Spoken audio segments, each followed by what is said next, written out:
സത്യത്തിൽ അന്ന് ഈ മാണിസാറിന്റെ പ്രശ്നം ഉണ്ടാകുന്ന സമയത്ത് അന്ന് കമാൽ പാഷ അന്ന് ജഡ്ജി പറഞ്ഞൊരു കാര്യമുണ്ട്.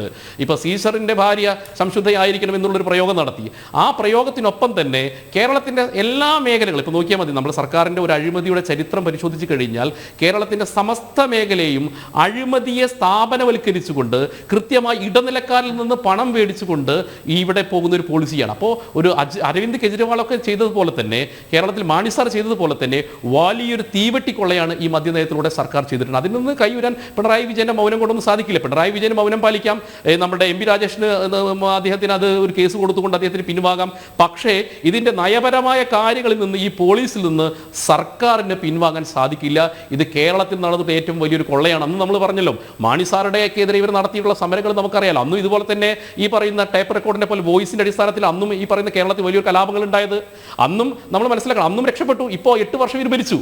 അതുമായി മദ്യനയവുമായി ബന്ധപ്പെട്ട് ഒരു കാര്യങ്ങളും കൃത്യമായിട്ട് പിന്നീട് പുറത്തു വന്നില്ലല്ലോ. അന്നും കൃത്യമായിട്ട് 1 കോടി രൂപ, അന്നത്തെ നമ്മൾ തർക്കം മനസ്സിലാക്കണം. ഈ 19 കോടി രൂപ അന്നത്തെ ഉമ്മൻചാണ്ടിക്കും കെ ബാബു അടക്കമുള്ള ആളുകൾ മേടിക്കുന്നു. മാണിക്ക് കിട്ടാനുള്ള വിഹിതം കിട്ടാത്ത സാഹചര്യത്തിലാണ് അന്ന് ബില്ലിനകത്ത് ഒപ്പിടാത്ത സാഹചര്യം ഉണ്ടാകുന്നത്. പിന്നീടാണ് 1 കോടി കിട്ടിയതിനു ശേഷം ഏപ്രിൽ മാസത്തിൽ, അന്ന് അറിയാം, ഏപ്രിൽ മാസവുമായി ബന്ധപ്പെട്ട് അന്ന് ഈ പറയുന്ന അവരുടെ കാര്യങ്ങൾ നടന്നില്ല, ഹോട്ടലുകൾ ഈ ബാറുകൾ തുറക്കാൻ കഴിയാത്ത സാഹചര്യം ഉണ്ടായപ്പോഴാണ് അന്ന് ബിജു രമേശും ഈ അനിമോൻ അടക്കമുള്ള ശബ്ദരേഖ പുറത്തേക്ക് വിടുന്നത്. ഇപ്പോഴത്തെ സാഹചര്യം നമ്മൾ മനസ്സിലാക്കേണ്ടത്, ഈ അബ്കാരികൾക്ക് 8 വർഷത്തിന് ശേഷം പഴയതുപോലെ പിണറായി വിജയൻ സർക്കാരിനോട് സ്നേഹമില്ല. അതിനുള്ള പ്രധാനപ്പെട്ട ഒരു കാരണം എന്ന് പറയുന്നത്, ഒരു ശരാശരി ഇപ്പം നമ്മളൊരു ബാർ ഉടമകളുടെ ഒരു സാമൂഹിക സാഹചര്യം കൂടി പരിശോധിക്കണമല്ലോ. കേരളത്തിന്റെ സാമൂഹിക സാഹചര്യത്തിൽ 373 ബാറുകളിൽ നിന്ന് 1000 ബാറിലേക്ക് പോകുന്ന സമയത്ത് ഇന്ന് ബാറുകൾ മുന്നോട്ട് കൊണ്ടുപോകാൻ ബാർ ഉടമകൾക്ക് സാധിക്കുന്നില്ല. ഒരു കാലഘട്ടത്തിൽ ഈ രാഷ്ട്രീയക്കാർ പറയുന്ന പണം ബാർ ഉടമകൾ കൊടുക്കുമായിരുന്നു. ഇന്ന് 2.5 ലക്ഷം രൂപ കൊടുക്കാം എന്ന് പറഞ്ഞ സമയത്ത് എന്തുകൊണ്ടാണ് ഈ ബാർ ഉടമകൾ, പ്രത്യേകിച്ച് സർക്കാരിന്റെ പോളിസിയിൽ ഇടപെടുന്ന ആളുകൾ, അതിന് താല്പര്യം കാണിക്കാത്തത്? കാരണം ബാറുകൾ നമ്മൾ സത്യസന്ധമായി നോക്കി പരിശോധിച്ച് മനസ്സിലാക്കി കഴിഞ്ഞാൽ ഏകദേശം കേരളത്തിൽ നമുക്ക് അങ്ങനെ അവഗണിക്കാൻ പറ്റുന്ന ഒരു മേഖലയൊന്നുമല്ല. കേരളത്തിൽ ഏകദേശം 50,000-ഓളം ആളുകൾ ജോലി എടുക്കുന്ന ഒരു മേഖല കൂടി. നമ്മളിപ്പോൾ ഒരു മദ്യത്തിന്റെ ഉപഭോഗത്തിന്റെ കാര്യമോ ബാക്കിയുള്ള കാര്യങ്ങളൊക്കെ മാറ്റിവെച്ചാൽ കേരളത്തിൽ ഒരു 50,000-ഓളം ആളുകൾ ജോലി എടുക്കുന്ന ഒരു മേഖല എന്ന രീതിയിൽ നമ്മളതിനെ കാണുന്ന സാഹചര്യത്തിൽ ഇന്ന് പഴയതുപോലെ ബാർ ഉടമകൾക്ക് ലാഭമില്ല. ശരാശരി ഒരു ബാർ മുന്നോട്ട് കൊണ്ടുപോകണമെങ്കിൽ 3 ലക്ഷം രൂപ വേണം. അതായത് 6 ലക്ഷം രൂപയുടെ കച്ചവടം ഒരു ദിവസം നടന്നാൽ മാത്രമാണ് ശരാശരി ഒരു ബാർ സ്വാഭാവികമായിട്ട് അവരുടെ ക്രയവിക്രയങ്ങളടക്കമുള്ള സാമ്പത്തികപരമായ കാര്യങ്ങൾ, തൊഴിലാളികൾക്ക് പണമടക്കമുള്ള കാര്യങ്ങൾ മുന്നോട്ട് കൊണ്ടുപോകുക.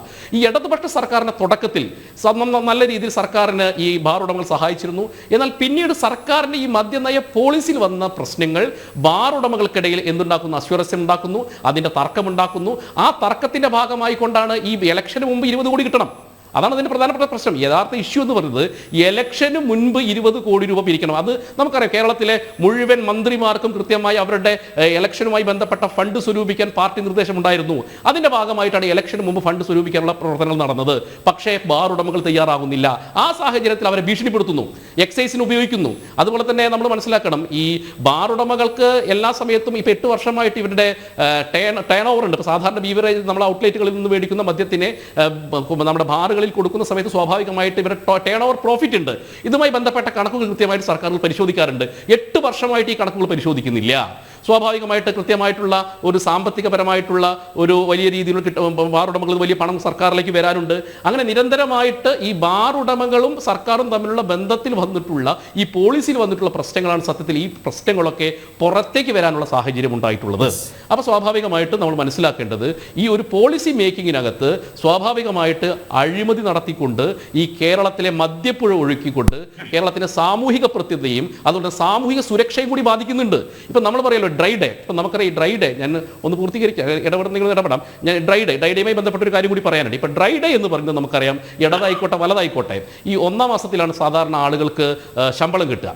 അപ്പോൾ ശമ്പളം കിട്ടുന്ന പശ്ചാത്തലത്തിൽ ആ പണം മുഴുവൻ ഒരു സാമ്പത്തികപരമായിട്ടുള്ള കേരളത്തിൻ്റെ സുരക്ഷിതത്വവും സാമൂഹിക സുരക്ഷിതത്വവും കണക്കാക്കി കിട്ടാൻ ഡ്രൈ ഡേ പോലെയുള്ള ഒരു സംവിധാനം കേരളത്തിൽ കൊണ്ടുവന്നിട്ടുള്ളത്. അത് ഇടത് വലത് മുന്നണിയിൽ പതിറ്റാണ്ടുകളായിട്ട് നടന്നൊരു സംവിധാനമാണ്. കാരണം കേരളത്തിന് ഈ നമുക്കറിയാം, നമ്മൾ കേരളത്തിൻ്റെ സാമൂഹിക ജീവിതത്തെ മുന്നോട്ട് കൊണ്ടുപോകണമെങ്കിൽ ഡ്രൈ ഡേ ആവശ്യമാണ്. ആ ദിവസം വലിയ രീതിയിലുള്ള പണം വരുന്ന സമയത്ത് ആ പണം പെട്ടെന്ന് ഒരു സുപ്രഭാതത്തിൽ തീരാതിരിക്കാനാണ് ഈ ഡ്രൈ ഡേ ആചരിച്ചിട്ടുള്ളത്. ആ ഡ്രൈ ഡേയെ കാറ്റിൽ പറത്തിക്കൊണ്ട് കേരളത്തിൻ്റെ സാമൂഹിക ജീവിതത്തെ താറുമാറാക്കാനുള്ള ഒരു പോളിസിയുമായിട്ടാണ് ഒരു സർക്കാർ മുന്നോട്ട് വരുന്നത്. അത് കേരളത്തിൻ്റെ ഒരു സാമൂഹിക ജീവിതത്തിൽ ഉണ്ടാക്കുന്ന സാമ്പത്തികവും സാമൂഹികമായിട്ടുള്ള ഒരു പ്രശ്നം കൂടിയുണ്ട്.